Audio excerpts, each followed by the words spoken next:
All right, hey everybody, Jason Samco here, and we're going to talk for a second. Do you really need a Rubicon? Do you really need a ZR2 or Raptor Ranger? Is it worth buying these?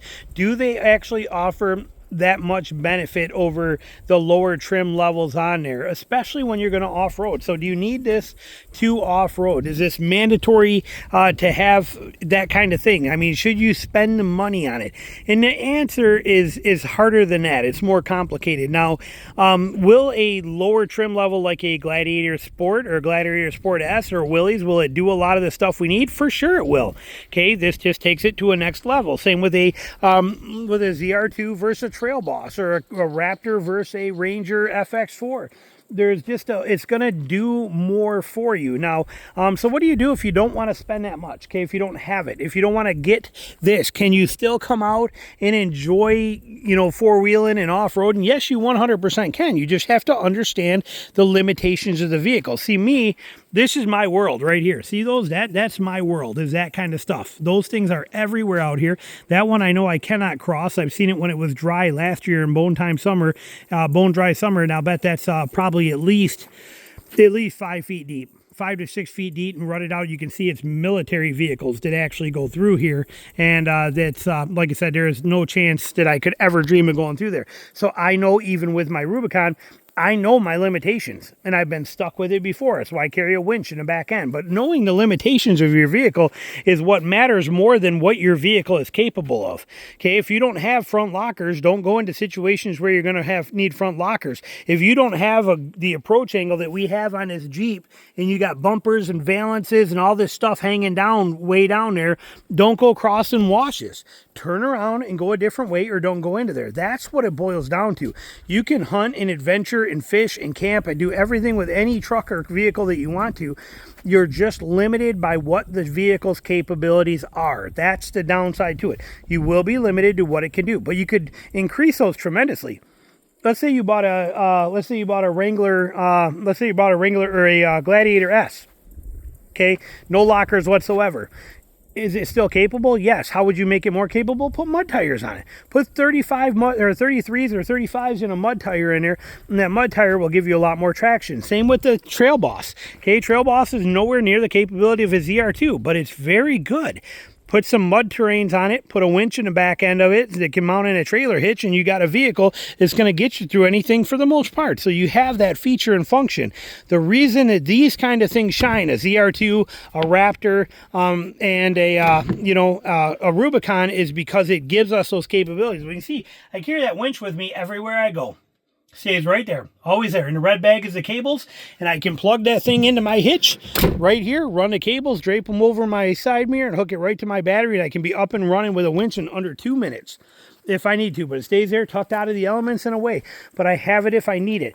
The beauty of having these kind of vehicles, Raptor, Ranger, ZR2, Rubicon, these high-end trim levels with front and rear lockers and approach angles and all that stuff, is we can go farther.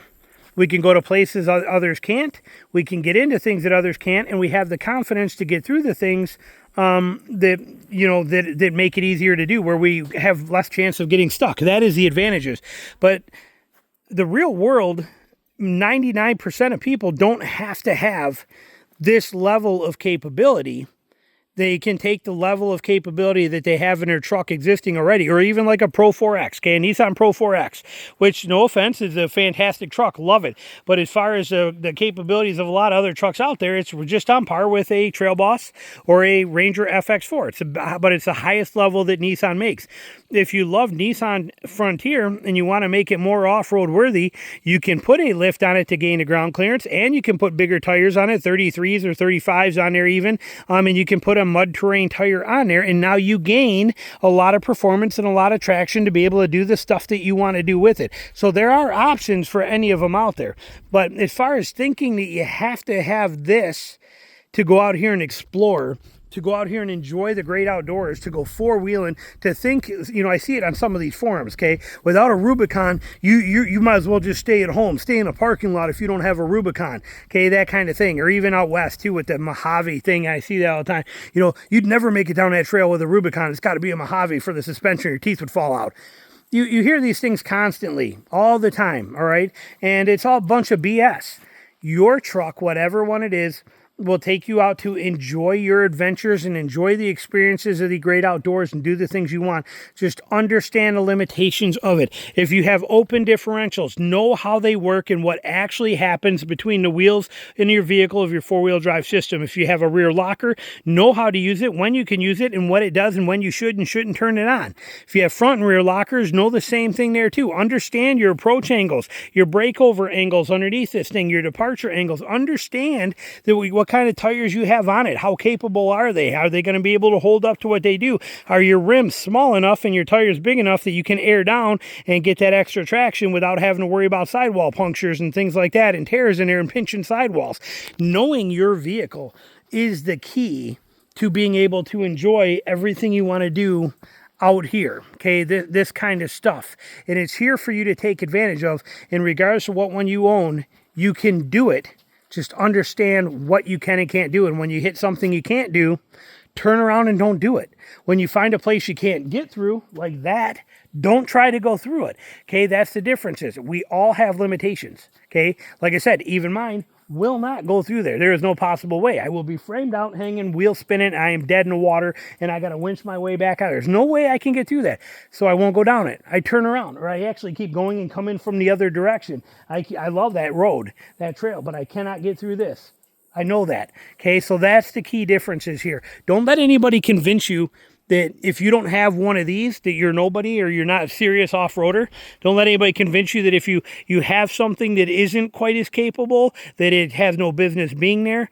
Just learn the limitations of your vehicle and know that you can be out here enjoying this. You could be out here with Honda Ridgelines, okay? And people are like, oh, well, you're just on a road. You don't understand where I am or what any of this stuff is. So I don't even want to hear that. You go telling me that anything, I could come down here with a Prius. You're right, you can. You could get down here with a Prius to about probably another 300 yards and then you're going no further. But you would have never made it this far with a Prius. You would have never made it this far with a lot of vehicles. Even a Honda Ridgeline would have never made it through here just because of the washes that I had to cross and how low they are. But they know that. If you have one of those, you just don't come to this part. You turn around and you take another trail and go another way. Just like I cannot get through that. I have to go another way. Every vehicle has limitations. Okay, don't think for a second that yours is not good or not capable enough to be out here enjoying this kind of stuff. But the more capable it is, the more you can do. And the more it lets you do, and the less times you got to turn around, and the further you can go, and the more you can get away from other people. With this, I can take it to places that people in a full-size pickup cannot go. I can take it to places where people that don't have the capability of this can't go, where they have to turn around, stop, and go the other way. I can keep going. So I get to explore more, cover more ground, be more places, and that's a beautiful thing of it. But don't let these people on the forums fool you. Don't let them give you this crap. Don't let them make you think that if you have a Honda Ridgeline with its amazing all-wheel drive system that you have no business leaving the pavement. Or that if you got a Nissan Frontier SV King Cab or a long bed that you have no business being in the woods. It'll get stuck on everything. Bull. It's garbage. Don't pay any attention to any of that kind of crap. Use what you... When I used to race motorcycles, a lot of the races we did, dirt bikes, a lot of the bike races were ride what you drive, okay? And that's what it is. There was no classifications. There was no nothing. They were for fun, and they would just race whatever you drove, okay? Have fun with it and just enjoy it. And the same goes for this. The woods and the wilderness is an absolute beautiful place, and there is no business for any of that kind of attitude out here, and whatever you have will get you out here, even if it is a Prius. Hell, put mud terrains on your Prius and take it as far as it'll go, and when you go, it can't go any farther, or that's going to be too hard of an obstacle, turn around and find another trail. This is all out here for us to enjoy, the beauty, the everything about this. Well, maybe not today because it's 97 degrees and 85% humidity. It's pretty brutal today, but normally this stuff is amazing for everybody, and it's here for you to experience. Don't let anybody make you think that your vehicle is less than. And if your vehicle ends up being less than you want it to be, you can modify your vehicle to make it more than. Again, biggest change you can make, simply putting mud terrain tires on it will change the game. Not just in the mud, in the rocks, in the dirt, everything. Mud terrain tires have a lot of traction. Going with a bigger tire and a smaller rim has a lot of advantages. There's a lot of little things you can do to a vehicle to make it much more off-road capability. Small lift goes a long way in ground clearance and allowing you to put bigger tires on. So don't think for a second that it has to say Rubicon or ZR2 or Ranger Raptor in order for you to go out and explore anything, because that's just not true. These vehicles are amazing and we love having them, and the more time you spend out here, maybe something that you want, because like me, I spend 250 to 300 miles a week doing this, and it sure is nice to have the capability of this. But I'd much rather drive around on this stuff than driving through that stuff. I don't want to go through there. I'd rather be out here. And out here, 90% of your vehicles are going to get to you out here anyway. So my advice for you, you don't need to have these. Okay, don't let anybody tell you need to have them. Drive what you got and make it the way you want and have fun and get out and explore the outdoors. It's a wonderful place. Thanks for watching.